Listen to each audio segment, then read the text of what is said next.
Assalamualaikum students, how are you all? Hope so you are fine. Today our reading topic is transpiration stream. What is mean by stream? Here the transpiration stream means कि जैसे हमने stream में देखा है water एक sequence के साथ flow करता है, बिल्कुल इसी तरह से ट्रांसपायरेशन के प्रोसेस में जो वाटर रिमूवल हो रहा होता है वो भी इसी तरह से सीक्वेंस के साथ होता है. As a plant lost water by transpiration, more water is pulled up in the xylem tubes to replace it. Vascular bundle में हमने xylem tubes and phylum tubes के बारे में पढ़ा था. xylem tubes की वर्किंग यही थी कि वो रूट से वाटर लेते हैं और उसके बाद जहाँ पर प्लांट्स में उसकी रिक्वायरमेंट होती है वहाँ तक पहुँचा देते हैं. तो जो ट्रांसपायरेशन का प्रोसेस होता है उसमें वाटर रिमूवल हो रहा होता है, तो उस वाटर रिमूवल की जगह पर जो है वो वाटर की डेफिशिएंसी हो जाती है. उस डेफिशिएंसी को फुलफ़िल करने के लिए जाइलम जो है वो रूट से वाटर लेकर आ जाता है. इस तरह से ये प्रोसेस जो है वो कंटिन्यू रहता है. तो इसलिए हम ये कहते हैं कि ये बिल्कुल इसी तरह से ट्रांसपायरेशन हो रही होती है कि स्ट्रीम की तरह, कि इसमें एक सीक्वेंस पाया जाता है.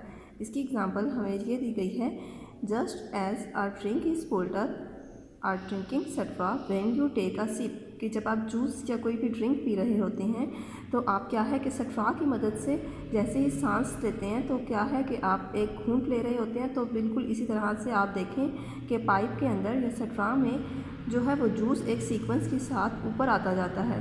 तो बिल्कुल इसी तरह से जब ट्रांसपायरेशन का प्रोसेस हो रहा होता है तो वाटर जो है वो क्या है कि प्लांट से निकल रहा होता है और उसकी जगह पर जाइलम जो है वो बिल्कुल इसी तरह से एक सिप लेते हैं और एक सिप लेने से क्या है कि और वाटर जो है वो रूट से ले आते हैं और जो वहाँ से बाहर पानी गया होता है उसकी जगह पर लाकर उस वाटर को जो है वो नेक्स्ट ट्रांसपायरेशन के लिए जो है वो तैयार कर देते हैं. At the same time water enters the xylem from the root. बिल्कुल इसी तरह से क्या है कि उसी टाइम में वाटर जो है वो रूट से जाइलम में एंटर हो जाता है. Roots are covered in root hairs. के रूट जो है वो क्या है कि आपने देखा होगा कि जड़ के पास छोटे छोटे से जो बाल होते हैं वो क्या हैं, वो रूट हेयर्स हैं.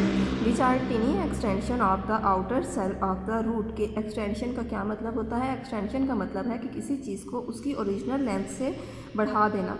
तो इस तरह से जो रूट्स हैं उनमें रूट हेयर होते हैं. रूट हेयर्स क्या हैं कि ये एक्सटेंशन है कि जो रूट्स को उसकी ओरिजिनल लेंथ से ज़्यादा शो करवा रहे होते हैं. नेक्स्ट है हमारे पास root hairs increases the surface area of the root. के रूट हेयर्स क्या काम करती हैं? सरफेस एरिया जो है वो रूट्स का बढ़ा देती हैं. सरफेस एरिया का क्या मतलब है? सरफेस एरिया का मतलब है कि रूट्स ने जो एरिया कवर किया हुआ है so that more water can be taken in. तो इस तरह से जब वो बहुत ज़्यादा सरफेस जो है यानी बहुत ज़्यादा एरिया कवर करते हैं तो जितना ज़्यादा एरिया वो कवर करेंगे उतना ही ज़्यादा जो है वो रूट्स पानी को अपने अंदर लेकर आने की एबिलिटी को बढ़ाते जाएंगे. This flow of water in the xylem from roots to leaves is called the transpiration stream.